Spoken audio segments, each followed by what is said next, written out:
ఇదైతే చూసారా, మొన్న చిన్నగా ఉంది వంకాయ అన్నానా, ఈ పూత అయితే మొత్తం ఉడతలు తినేసాయి మిగిలినవి, ఇంకా వంకాయ వచ్చేలా లేదు.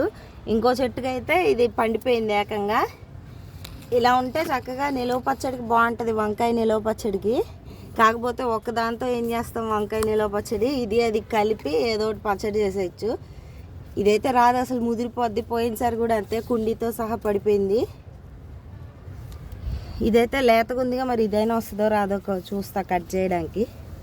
ఇది కూడా రావటం లేదు అసలు.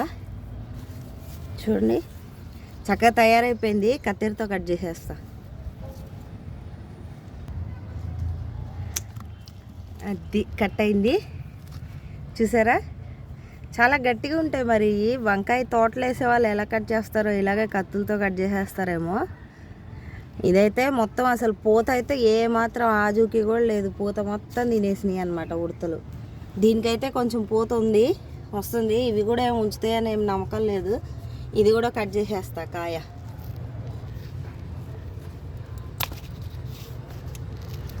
కట్ చేసేస్తా ఇది కూడా. చూడండి, ఇది గింజలకైతే చాలా బాగుంటుంది. ముదిరింది కదా కాయ, చక్కగా వస్తాయి గింజలు వేస్తే.